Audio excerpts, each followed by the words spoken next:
I saw Kenny's quotes and I was like, oh man, he did audible Pickens on that go. Oh, route, huh? so you was ready to fire something But then, up? no, you gotta listen. Were to you this ready to full fire comment. something up? When you first see the quote, were you gonna fire something up? I just retweeted it. That's all.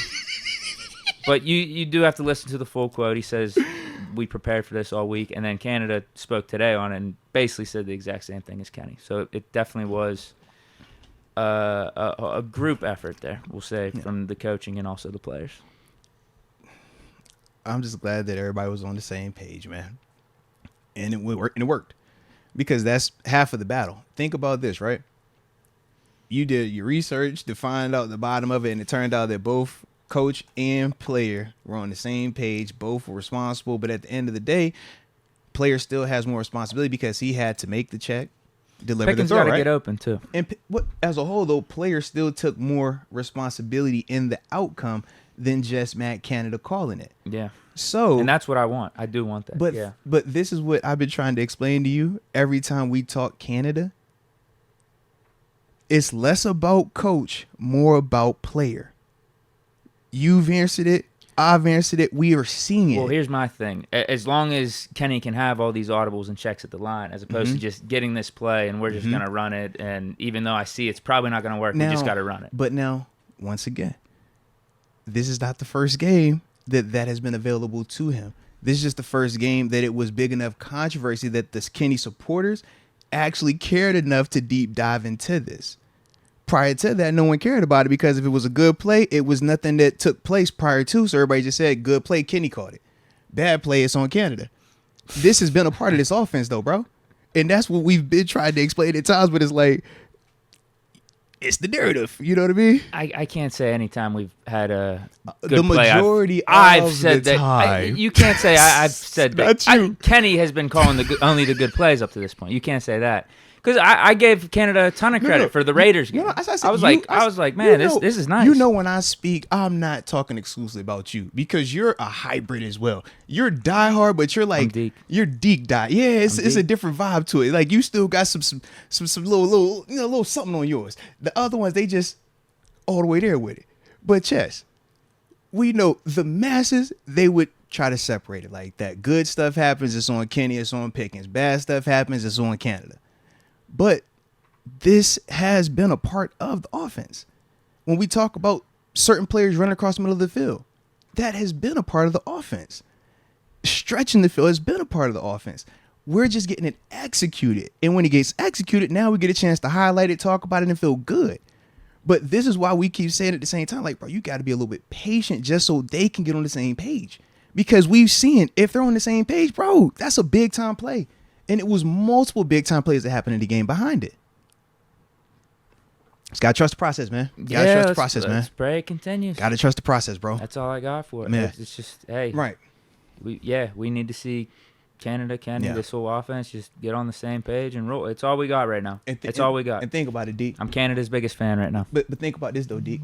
This is kind of where we are different. You know how you'll believe in a rookie as soon as you see him and you're like, I love him, I trust it. And, you know, I'm real hesitant. I need to see you do it over and over and over and over.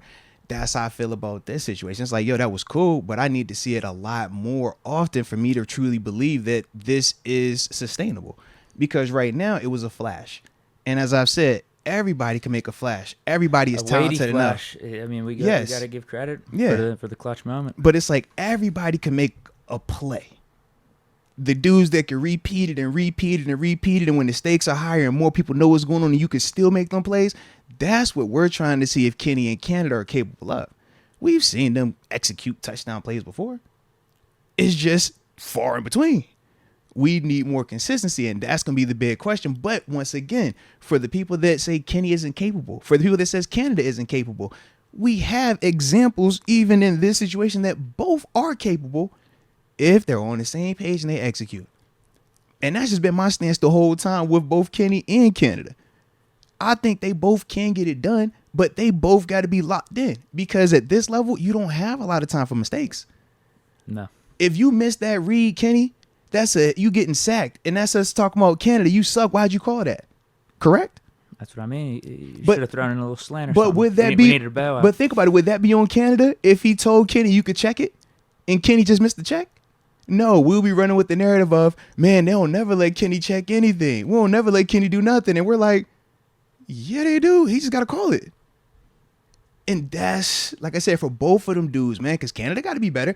It's times where he's calling some routes. The 4 hitches on, was it 3rd and 8? I get it. That's terrible. That it is doesn't give you, you don't give Kenny any It doesn't options. give you That's a lot. Terrible. I'm with you on that. It doesn't give you a lot. But I do like later on in the game when he came back and said, okay, I'm going to go ahead and put 3-by-1 formation to the front side, and I'm going to fast release Jalen Warren out the back door, get him the ball quick, and that's when he makes the guy miss picks at 15. Need to do that a lot more. I've been calling for that. I'm with you on it. We flirt with it. These, we did it on occasion. Can't tackle Warren. We do it on occasion, but we need to feature it more.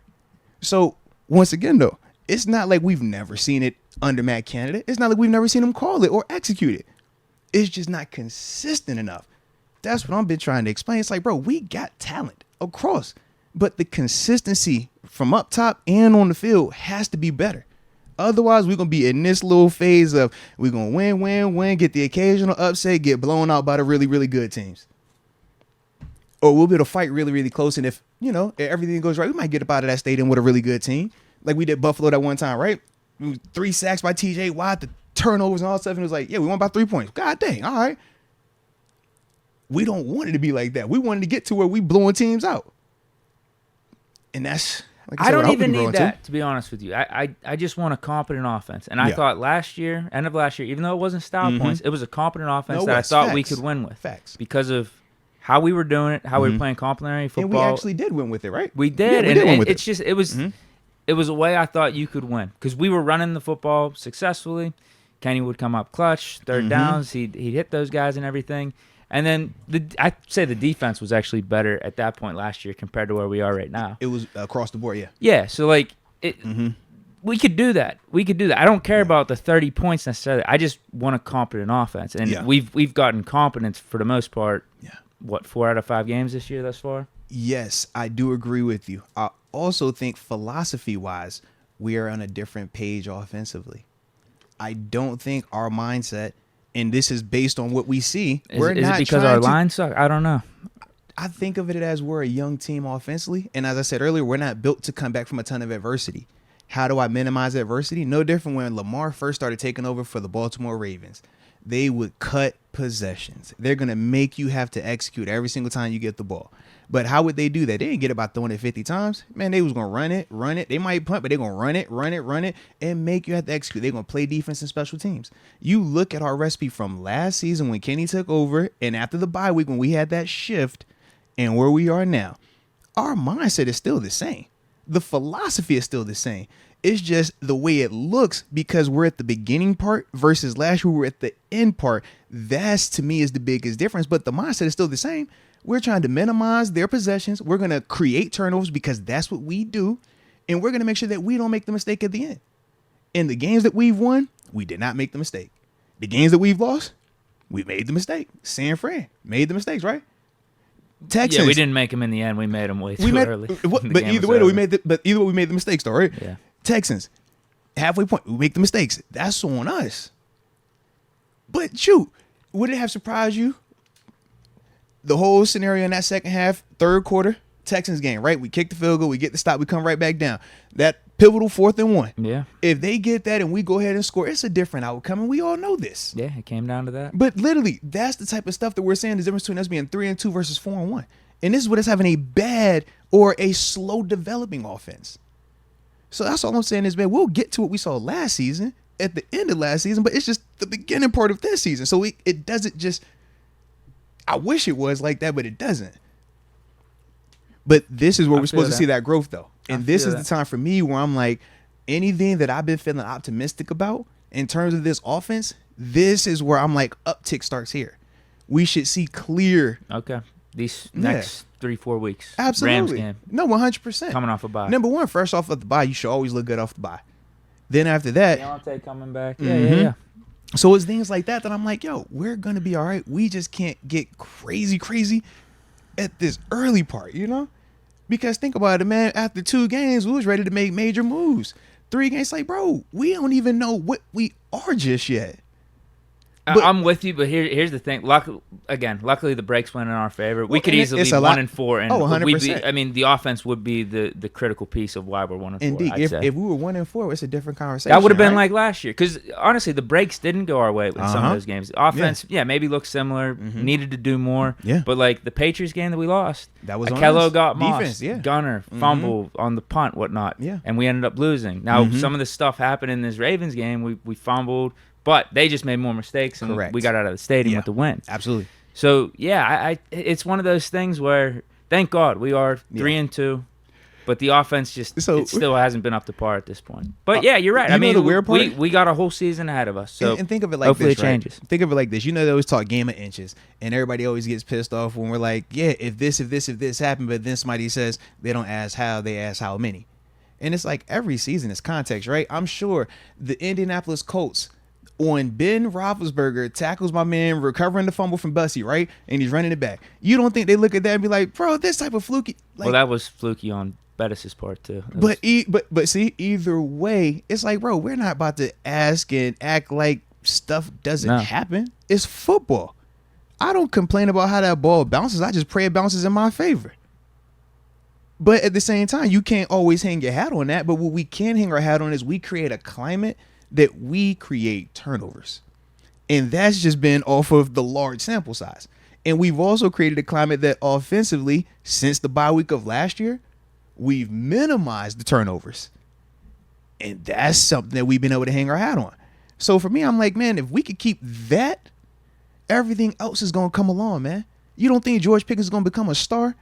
It's like, bro, he's cooking. But it's like he's already emerging even more. So you don't think Kenny is going to get more comfortable after a performance like this, where he literally is like, bro, you know what? I'm going to just start going to my guy.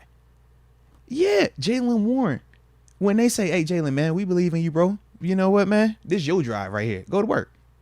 You don't think he's going to have more confidence?